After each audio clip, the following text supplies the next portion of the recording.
नमस्कार।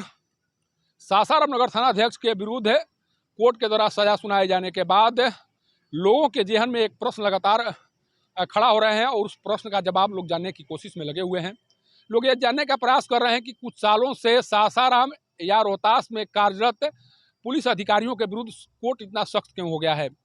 क्या कोर्ट चिन्हित करके इन पुलिसकर्मियों के विरुद्ध कार्रवाई कर रहा है या पुलिस की जो कार्यशैली है पहले से बदल चुकी है। इस सवालों का जवाब खोजने के लिए नीतीश कुमार के 17 साल के कार्यकाल में जिस तरह से अफसरशाही के प्रति लोगों का नज़रिया है उसे जानना बेहद ज़रूरी है। कारण कि 17 सालों के दौरान लोग अक्सर ये कहते हुए सुने जाते रहे हैं कि बिहार सरकार, जो खासकर नीतीश की सरकार है, उस सरकार के दौरान अफसरशाही चरम पर है और ये अफसरशाही नीतीश कुमार को एक तरह से बर्बाद कर देगी।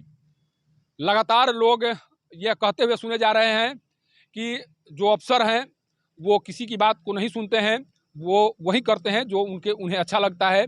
और अब नौबत इस तरह की आ गई है कि अब अधिकारी कोर्ट के आदेश को भी मानने से इनकार करने लगे हैं।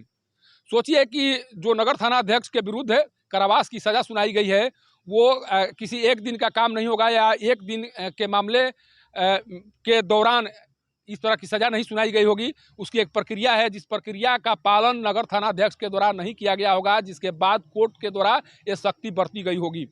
अगर कोर्ट के द्वारा जो आदेश दिए गए थे उस आदेश का पालन अगर किया गया होता तो शायद आज नगर थाना अध्यक्ष के विरुद्ध कारावास की सज़ा नहीं सुनाई गई होती।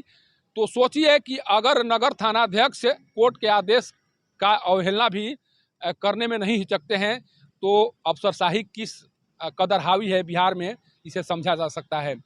लोग की बातों को किस तरह से सुनते होंगे यहाँ के अधिकारी, इस बात से अंदाज़ा लगाया जा सकता है। जब कोर्ट के आदेश का अनुपालन यहाँ के जो अधिकारी हैं वो नहीं कर पा रहे हैं तो आम लोगों की बातों को किस तरह से सुनते होंगे, इस पर विचार किया जा सकता है या इस बात से समझा जा सकता है। लगातार कोर्ट के द्वारा नगर थाना अध्यक्ष के विरुद्ध जुर्माना लगाया गया, गिरफ्तारी वारंट जारी की गई, कई तरह के समन जारी किए गए। उसके बाद अंततोगत्वा कोर्ट को 2 दिनों की कारावास की सज़ा सुनानी पड़ी है।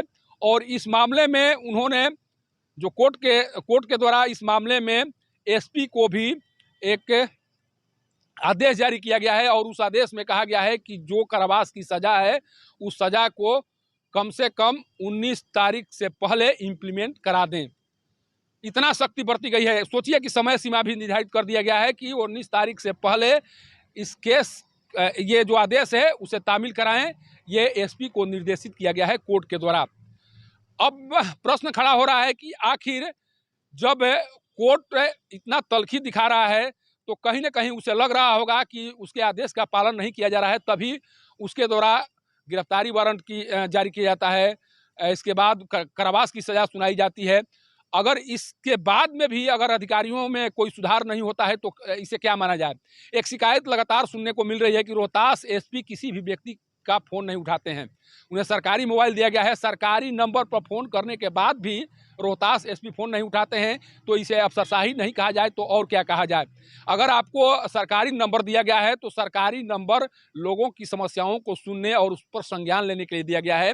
आपको इस नंबर का प्रयोग इसलिए करने के लिए दिया गया है कि आप लोगों की बातों को सुनें, उस पर गंभीरता से विचार करें और उनकी समस्याओं का समाधान करें।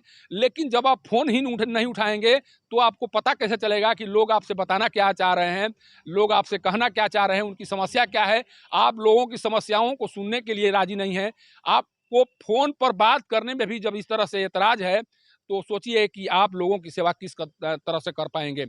अक्सर जब भी उनके मोबाइल पर आप फ़ोन करेंगे तो या तो उनका मोबाइल नॉट रीचेबल बताएगा या फिर अगर रिंग भी अगर हो रही है तो वो फ़ोन उठाना मुनासिब नहीं समझेंगे। अगर इस तरह की बेरुखी बरती जाएगी तो आप एक ज़िले के कप्तान हैं और ज़िले के कप्तान होने के नाते आपसे लोगों की उम्मीदें जुड़ी हुई हैं और उस उम्मीदों की पूरा करने की जिम्मेदारी आपके ऊपर है। आपको सरकारी नंबर इसीलिए दिया गया है कि लोगों की समस्याओं को आप सुन सके। लेकिन लगातार लोगों के द्वारा ये आरोप लगाए जा रहे हैं कि रोहतास एसपी फ़ोन ही नहीं उठाते हैं। उनसे जब बात करने की कोशिश की जाती है तो वो फ़ोन उठाना मुनासिब नहीं समझते हैं। फ़ोन उठाते भी हैं तो जो समस्या है उसे बताने के दौरान वो कोई रिस्पॉन्स नहीं देते हैं या उस तरह से बात नहीं करते हैं जिस तरह से बात किया जाना चाहिए। एक अफसर अधिकारी को जिस तरह से बात किया जाना चाहिए उस तरह से बात उनके स्तर से नहीं की जाती है। अगर इस तरह की शिकायत मिल रही है तो इस शिकायत पर विचार किया जाना चाहिए, कारण कि अगर कोई बहुत बड़ी समस्या है या कोई इस तरह का इनपुट है जो एसपी को देना ज़रूरी है, अगर एसपी को वो इनपुट नहीं मिला तो हो सकता है कि सासाराम शहर में कोई बड़ी घटना घट जाए। तो फिर क्या होगा? कुछ ऐसे भी मामले होते हैं जो निचले अधिकारी हैं, उन अधिकारियों के विरुद्ध शिकायत भी करने की ज़रूरत पड़ती है लोगों को। कुछ ऐसे अधिकारी हैं जो लोगों की बातों को नहीं सुनते हैं, उसके बाद उन्हें लगता है कि हम एसपी से बात करेंगे तो हमारी समस्याओं का समाधान हो जाएगा।